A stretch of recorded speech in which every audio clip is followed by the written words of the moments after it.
Hello everyone, I'm Shweta and I'm a postgraduate. I have done my bachelor's and master's in applied psychology.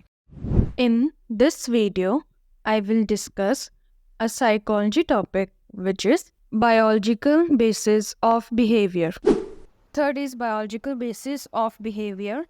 अब हम focus करेंगे on the role of neurons, nervous system, central nervous system, brain and genes on the human behaviour कि कैसे ये सारे एक human behaviour को develop करते हैं या फॉर्म करते हैं.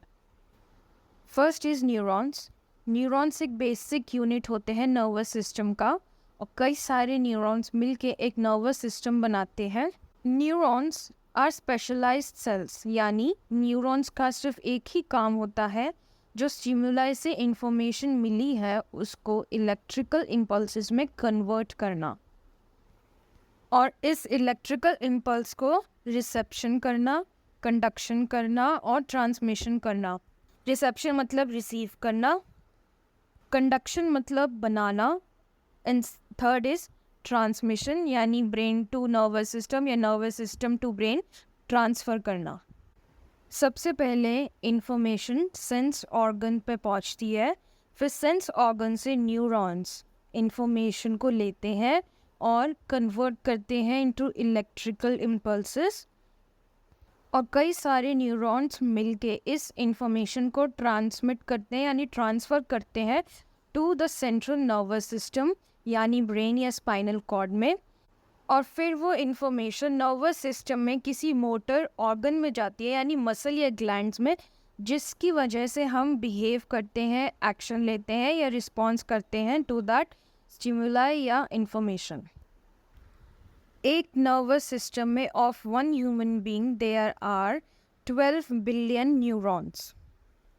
इन 12 बिलियन न्यूरॉन्स में 3 मेन या कॉमन फंडामेंटल कंपोनेंट्स होते हैं. First soma, second dendrites and third axon. Soma एक सेल बॉडी होती है जिसमें एक नर्व सेल होता है और इसमें न्यूक्लियस भी होता है. इसमें जेनेटिक मटेरियल होता है और ये तब काम करता है या एक्टिवली इंगेज हो जाता है during the process of cell reproduction and protein synthesis. Soma में साइटोप्लाज्म होता है यानी सेल फ्लूइड होता है of the neuron. Second is dendrites. ये एक ब्रांच की तरह दिखता है और ये सोमा से एमिनेट होता है यानी निकलता है या प्रोड्यूस होता है. इसका काम होता है या फंक्शन होता है to receive ends of a neuron, यानी ये बेसिकली काम करता है एक न्यूरॉन को दूसरे न्यूरॉन से कनेक्ट होने में और सेंस ऑर्गन से या तो डायरेक्टली इंफॉर्मेशन लेने के लिए या फिर न्यूरॉन्स के थ्रू इंफॉर्मेशन पास ऑन करना is a function of dendrites. In simple words, dendrites का काम हो गया फॉर रिसेप्शन और ये एक्टिव हो जाते हैं जैसे ही कोई भी इलेक्ट्रोकेमिकल या बायोकेमिकल फॉर्म में कोई सिग्नल इनको मिलता है. सो किसी भी न्यूरॉन में जब इंफॉर्मेशन मिलती है या तो directly from the sense organ या फ्रॉम अनदर न्यूरॉन, तो सबसे पहला स्टेप होता है डेंड्राइट्स के थ्रू इंफॉर्मेशन पास ऑन होना to the soma and then axon और एंड में ये इंफॉर्मेशन जाती है या तो दूसरे न्यूरॉन को या फिर सीधा किसी मसल को. Third is axon. एक्सॉन का काम होता है इंफॉर्मेशन को कंडक्ट करना या ले जाना to another part of axon, that is terminal buttons. इन टर्मिनल बटन से इंफॉर्मेशन जाती है या तो दूसरे न्यूरॉन्स को या फिर किसी ग्लैंड या मसल में डायरेक्टली.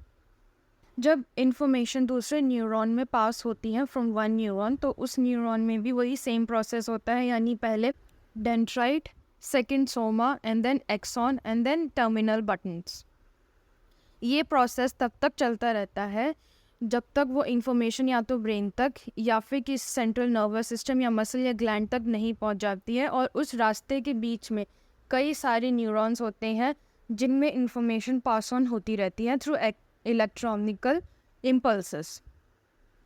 एक्सॉन नर्व्स का एक बंडल होता है जिसके थ्रू इंफॉर्मेशन एक ही न्यूरॉन में ट्रैवल करती है या कंडक्ट होती है।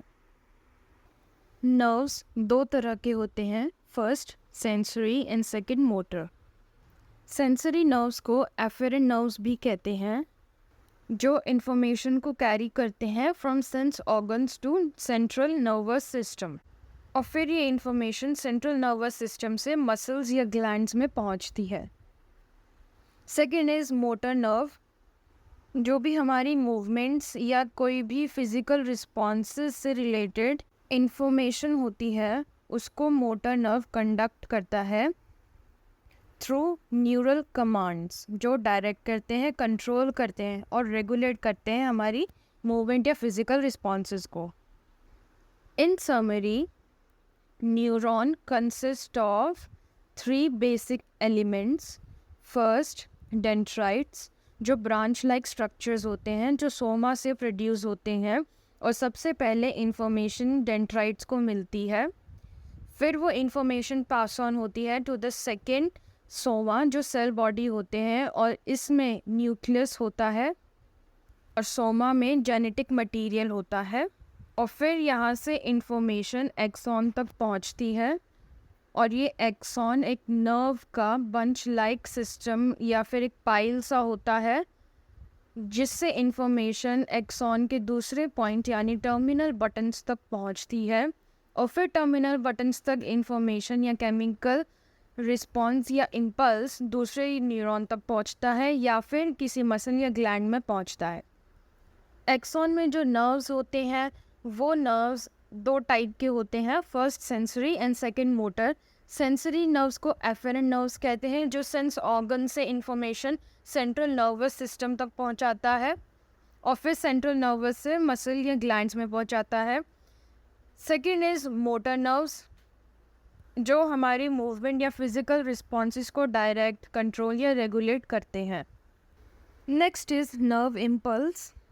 अब जो इंफॉर्मेशन नर्वस सिस्टम में ट्रैवल करती है वो ट्रैवल करती है in the form of nerve impulse. जब कोई इंफॉर्मेशन स्टिमुलस से सेंसरी ऑर्गन्स तक पहुंचती है और फिर सेंसरी ऑर्गन से रिसेप्टर्स पर पहुंचती है यानी न्यूरॉन की सरफेस तक पहुंचती है in the form of electrical potential. अगर ये इलेक्ट्रिकल चेंजेस बहुत एनर्जेटिक होते हैं यानी एकदम से हो जाते हैं तो वो नर्व इम्पल्स जनरेट होता है, यानी वो एक नर्वस सिस्टम में मतलब जो न्यूरॉन्स में इंफॉर्मेशन बनना शुरू हो जाती है। अगर वो इलेक्ट्रिकल चेंज वीक है या बहुत कम है तो वो इंफॉर्मेशन बननी नहीं होती है। इन सिंपल वर्ड्स, जैसे एनर्जी होती है ऑफ द इलेक्ट्रिकल चेंजेस वो डिसाइड करती है कि हम उस स्टिमुलस को इग्नोर करेंगे या कंसीडर करेंगे। तो जो नर्व फाइबर होता है वो वर्क करता है on the principle of all और नन प्रिंसिपल, यानी या तो वो स्टिमुलस को रिस्पॉन्ड करेंगे या फिर बिल्कुल भी रिस्पॉन्ड नहीं करेंगे। Third is synapse. अब हमने ये तो इस्टेब्लिश कर लिया, ये पहले ही जान लिया कि इंफॉर्मेशन यानी in electrical chemical form transfer होती है एक न्यूरॉन से लेके दूसरे न्यूरॉन्स तक, ताकि वो एक नर्वस सिस्टम में बन सके और सेंट्रल नर्वस सिस्टम या ब्रेन तक या कहीं पर भी पहुंच सके। अब ये इंफॉर्मेशन एक न्यूरॉन से दूसरे न्यूरॉन तक कैसे पहुंचती है? ये इंफॉर्मेशन एक न्यूरॉन से दूसरे न्यूरॉन तक पहुंचती है थ्रू साइनैप्स। साइनैप्स का मतलब होता है जब एक न्यूरॉन का जो एक्सॉन टिप है यानी टर्मिनल बटन है वहाँ से इंफॉर्मेशन जाना through the next neurons dendrites. इसी प्रोसेस को of transformation of electrical impulse from terminal buttons of the prior और preceding neurons to the next neurons dendrites is called synapse. एक न्यूरॉन दूसरे neuron से कभी भी फिजिकली कनेक्टेड नहीं होता है, यानी एक न्यूरॉन और दूसरे न्यूरॉन के बीच में एक स्मॉल गैप होता है। इस गैप को कहते हैं साइनेप्टिक क्लेफ्ट, यानी एक न्यूरॉन के टर्मिनल बटन और दूसरे न्यूरॉन के डेंड्राइट्स के बीच एक गैप होता है जिसको साइनेप्टिक क्लेफ्ट कहते हैं, और इस गैप में जो इन्फॉर्मेशन होती है वो डेंड्राइट्स तक पहुंचती है थ्रू न्यूरोट्रांसमीटर्स।